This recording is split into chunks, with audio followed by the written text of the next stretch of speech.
Cześć, przed nami kolejny wywiad, tym razem jest ze mną gość z Lucasfilm, który pracował i nadal pracuje przy Gwiezdnych Wojnach. Hi, could you introduce yourself to... Hi there. Yep, I'm Michael Ling. I work at Lucasfilm in California. First of all, could you tell us a bit about your tasks? What do you do at Lucasfilm? Sure. I work in live-action film development for Lucasfilm. We basically prep the Star Wars films before they go to London to film. So we get work on the scripts, work on the budgets, get the crew going, help with the casting, and then they go off to London to film the movies, and then we get them back to do the post, which is scoring, editing, that kind of stuff. Okay, could you tell me how many people work at your department? In live-action production, it's about 15 people only. And then there's a story department of 7 to 8 people, and there's also then, of course, another 30 or 40 people in the building as well that kind of work adjacently with production to kind of assist in various roles. How does your typical day look like? Well, there's not I work roughly like a 9 to 6 day, like an 8-hour, 9-hour day. It changes day to day. We deal a lot with London, so the first half of the day is dealing with the crews in London, and we're in California. Mm-hmm. So the time difference, by our lunchtime, they're basically done for the day. Mm-hmm.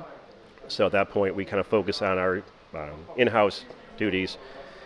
And it depends what's going on that day. It could be dealing with problems where, dealing with the studio down in Burbank. It could be just dealing with, budgetary stuff, basically paying bills to keep everything up and running with the movies, or doing the stuff that's like Lucasfilm in-house as well. Mm-hmm. Was it hard to land a job at Lucasfilm? Yes and no. I worked in a film called John Carter of Mars, which was also Disney. Mm-hmm. And during that time is when Disney bought out Lucasfilm. And so the connections I made at Disney in kind of the production finance world of Disney, when my job ended on John Carter, they asked me kind of what I wanted to do. I said, well, I want to stay in the Bay Area where I live now. They said, talk to this person that's going to be starting up a team at Lucasfilm. They're going to start making movies again. Mm-hmm. So I contacted him, and a few months later, so we kind of connected, and then there's an opening as he was building his team, and because I was in the area, it kind of fell in my lap, so that's how I got the job. Mm-hmm. What would you tell someone who would like to get a job at production of the movies? How should they start to work in order to get some job at Lucasfilm or different production house? That's a tricky question. I always tell people that want to work on movies, just in general, first thing, you got to move to Los Angeles, obviously. But nowadays, they film so many movies in different places, like London, Atlanta, Georgia. Just basically be around areas that are filming movies or TV shows, and get try and get in at any level, and then work your ass off and try and move up the ladder. I started as a PA on an old cable TV show, and then just kind of worked up to then smaller movies, mid-sized movies, and finally got to work on Spiderman 3. And that was 10, 12 years ago. And yeah, the more you work, the harder you work, the more people see you, and they're going to hire you for other jobs. So yeah, basically, go where they're filming movies, and then that's your best bet. All right.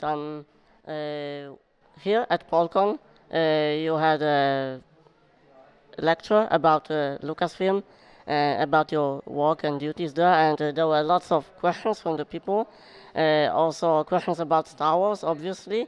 And I would like to ask you, because Episode 8 just wrapped up the production part, and it goes into post-production. And what are the duties of your department at post-production? For the post department, we basically handle, at that point, the crews in London are done with the movie. So we take over all duties, which, is paying all the bills, keeping the editorial staff happy and functioning, dealing with the composer in terms of the scoring, and of course all the visual effects then, which is a quite daunting task. And there's certain people that do certain parts of that. We have people that do the visual effects, people that work just with the editors, and we kind of oversee and help out and assist all these people in those jobs. Another question about Star Wars, the one I asked you at the lecture about R rating and PG-13, because Disney, as we all know, is famous from PG-13 movies, and but Rogue One is supposed to be the first war movie of Star Wars. And how do you cope with that? Because Disney wants PG-13, but war movies are usually R. And how do you cope with that in Rogue One production? Well, it's true. Definitely, war is bloody and all that. But war with, blaster guns and lasers and lightsabers is usually blood-free.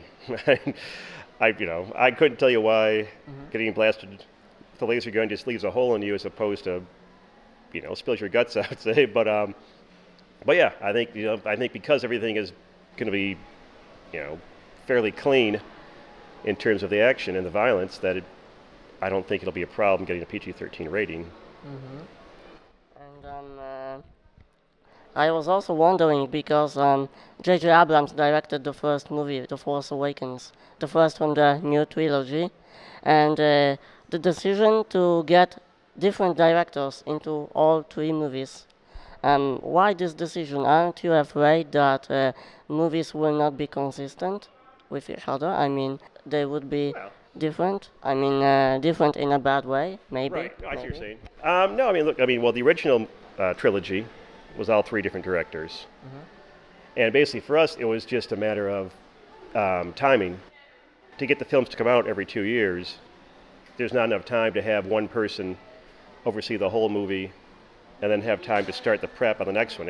As happened with the original movies, even with George being involved so much, it takes about 3 years from day one till release. And so, it's too much to ask any director to help edit one movie and then prep the other one. You want to have someone sole focused to be on their own movie, so it just made sense for time standards. And and these days, a lot of directors don't want to commit to 9-10 years of their life doing one thing. Look at Peter Jackson with the Hobbit movies. I think he lost interest in those halfway through, and he had to keep going. So yeah. But I think you found a way because J.J. Abrams became executive producer at the different movies. Yes, am I right? And so, can you say he's kind of the same person as Kevin Feige for Marvel? No, Kevin Feige works at Marvel, and that's his job, just to oversee the whole film production slate. Whereas we have a team of people that in-house that do that ourselves. And directors are not hired guns, but that's basically what they come out to do their movie, and then they do other stuff. JJ is doing other movies now, and so yeah, so he's he's a producer, but he's not actively involved. Also, now changing a bit of the topic, which director would you like to work with from those you didn't have a chance yet? Oh, geez, that's hard to say. I think you'd get. Who would be good to work with? Maybe Guillermo del Toro. I think he'd make a great Star Wars movie. It won't happen, but I'd love to see a Quentin Tarantino Star Wars movie. I think that could be so much fun, but that one might be R-rated. So yeah, that wouldn't happen. Oh yeah, definitely.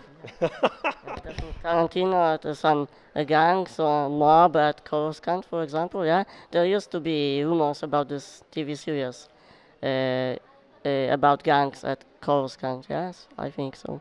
Oh right, yeah. You could do. There's so much stuff you could do with Star Wars. You could. It can obviously go on forever. There's a huge universe of Star Wars things out there.